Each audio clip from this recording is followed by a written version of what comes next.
Hello friends, তোমরা সবাই কেমন আছো? আমি তোমাদের সামনে আর একটা ছোট্ট মিনি ব্লগ নিয়ে চলে এলাম। এটা কিন্তু গতকালের মিনি ব্লগ ছিল। তো দেখো, আমি সকালবেলা ঘুম থেকে উঠে পড়েছি। ঘুম থেকে উঠেছি 6:30টার সময়, কেন ছেলে বেরাবে, ও টিফিনের জোগাড় করতে হবে। তো দেখো, এখানে আলু পেঁয়াজ এগুলো আগের দিনই কেটে রেখেছিলাম, আর একটা ডিম নিয়ে নিয়েছি। আজকে ওকে বানিয়ে দেবো একটু সুজির উপমা। তো দেখো, আলু পেঁয়াজটাকে দিয়ে দিয়েছিলাম, আলু পেঁয়াজটা একটু ভাজা ভাজা হতে ওর মধ্যে দিয়ে দিয়েছিলাম ডিমটা। একটু নুন হলুদ দিয়েছিলাম, দিয়ে ডিমটা ভাজা ভাজা হলে তার মধ্যে দিয়ে দেবো সুজিটা। এটা খুব সহজে এবং খুব তাড়াতাড়ি হয়ে যায়। তোমরা না চাইলে এর মধ্যে একটুখানি কারি পাতাও অ্যাড করতে পারো, বাট সকালবেলা তো তাড়াহুড়ো করে ওই আর কি।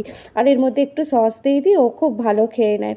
এক এক দিন এক এক রকম একটু করে দিলে বাচ্চাদেরও একটু ভালো লাগে, একঘেয়ে লাগে না।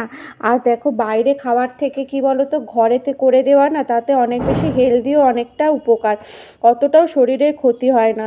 না হলে বায়না করে ক্যান্টিনে খাবে ক্যান্টিনে খাবে। আর তার সাথে দেখো, পাশে চা বসিয়ে দিয়েছি, তোর টিফিন রেডি হয়ে গেছে, এদিকে চাও ফুটে গেছে। তো চলো এবারে, এদিকে আবার জল গরমও বসিয়েছি, তাকে তুলবো। এদিকে সে রেডি হয়ে গেছে, স্কুলে বেরাবে। রেডি করার ভিডিওটা করতে পারিনি, খুব ব্যস্ত থাকি। তো দেখো, ও রেডি হয়ে গেছে, ওর কুকুরকে মুংলিকে টাটা করে দিয়ে এবার নাও স্কুলে যাবে। এদিকে আমার বিছানা দেখেছো কী অবস্থা। তো বিছানা গুছিয়ে নিয়ে এখন না একটু রেস্ট নিয়ে একটু ফোন নিয়ে বসি, তারপরে আবার চলে আসছি টিফিনের জোগাড়ে। তো রুটি টুটি আমার মোটামুটি করা হয়ে গেছে টিফিনের জন্য। এদিকে দেখো, বাজার থেকে মাছ চলে এসছে, সবজি চলে এসছে, তোমরা তো বুঝতেই পারছো কী রান্না হবে। তো চলো দেখা যাক কী রান্না হয়। এদিকে আমার টিফিনও মোটামুটি রেডি হয়ে গেছে, রুটি তরকারি রেডি হয়ে গেছে। এখানে দুপুরের ভাত দেখো, ভাত দুপুরে কি কি রান্না হয়েছিল একটু দেখে নাও। আর এখানে হয়েছিল লাউয়ের খোলাগুলো, দেখেছিলে না, শিম বেগুন দিয়ে চচ্চড়ি হয়েছিল।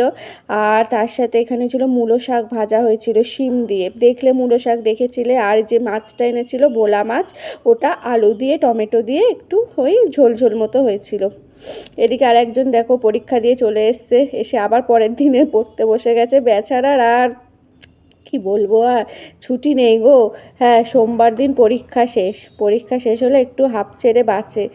যদিও এটা অ্যানুয়াল এক্সাম নয়, আবার সামনে আছে অ্যানুয়াল এক্সাম, তেমন ছুটিও পাবে না, তবুও দু একদিন তো ছুটি পাবে। তো চলো টাটা বন্ধুরা।